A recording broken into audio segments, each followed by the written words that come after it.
అరకులో ఘనంగా ఎన్టీఆర్ 30వ వర్ధంతి.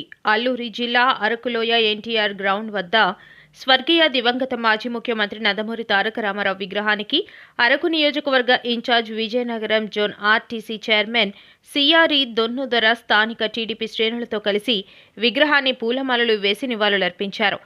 ఈ సందర్భంగా ఆయన మాట్లాడుతూ ఎన్టీఆర్ 30వ వర్ధంతి సందర్భంగా స్వర్గీయ నందమూరి తారక రామారావు రాజకీయ రంగంలో గానీ సినీ రంగంలో కావచ్చు ఆయనే సాటి, ఎన్టీ రామారావుకు ఎవరూ సాటి లేరని పేర్కొన్నారు. బడుగు బలహీనుల పేద నిరుపేదలకు ఆయన ముఖ్యమంత్రిగా ఉన్నప్పుడు ఎంతగానో కృషి చేశారని తెలిపారు. ఎన్టీఆర్ ఆశయాలను చంద్రబాబు నాయుడు భుజాన మోసుకుని రాష్ట్రాన్ని అభివృద్ధి పదంలో నడిపిస్తున్నారని, రాబోయే స్థానిక సంస్థల ఎన్నికల్లో అరకు నియోజకవర్గంలో పసుపు జెండా ఎగరవేసి ఘన విజయం సాధిస్తామని, ఎన్టీఆర్కు మనం అర్పించే నిజమైన నివాళి అని నాయకులు కార్యకర్తలు పిలుపునిచ్చారు. అందరికీ నమస్కారము.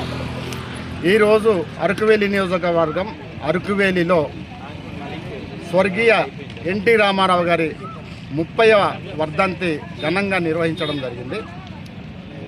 ఎన్టీ రామారావు 1982లో తెలుగుదేశం పార్టీ పెట్టడం జరిగింది. ఇది తెలుగు రాష్ట్ర ప్రజల ఆత్మ గౌరవ నినాదంతో ఈ పార్టీ పెట్టడం జరిగింది. తెలుగుదేశం ఏ రోజు అయితే ఎన్టీ రామారావు గారు ముఖ్యమంత్రి అయ్యారో ఆ రోజు నుండి బడుగు బలహీన వర్గాల అభివృద్ధికి బాటలు బీజం పడింది. ఆ రోజు నుండి మన బడుగు బలహీన వర్గాలు, గిరిజనులకు, ఎస్సీ ఎస్టీలకు మాకు అభివృద్ధి అంటే ఏంటి తెలిసింది.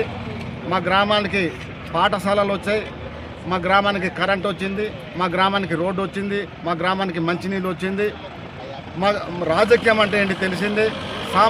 అతి సామాన్య ప్రజలకి రాజకీయం అవకాశం కల్పించిన మహానుభావుడు ఎవరైనా ఉన్నారంటే అది ఎన్టీ రామారావు గారు.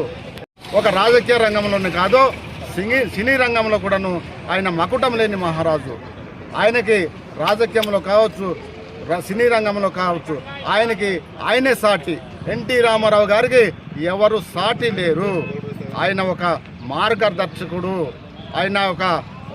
మార్గదర్శకుడితో పాటు ఆయన ఒక చాలా ఉన్నతమైనటువంటి వ్యక్తి. ఆయన ఉన్నతమైనటువంటి భావం కలిగినటువంటి వ్యక్తి.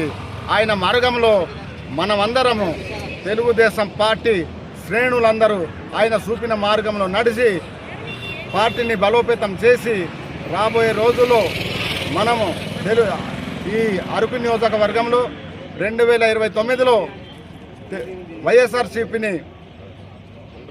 వైఎస్ఆర్సీపీని భూస్థాపితం చేసి తెలుగుదేశం పార్టీని ఘన విజయంగా గెలిపించి తెలుగుదేశం జెండాని రెపరెపలాడించి ఎన్టీ రామారావుని అసలైనటువంటి ఘన నివాళం అర్పిస్తామని సందర్భంగా తెలియజేస్తూ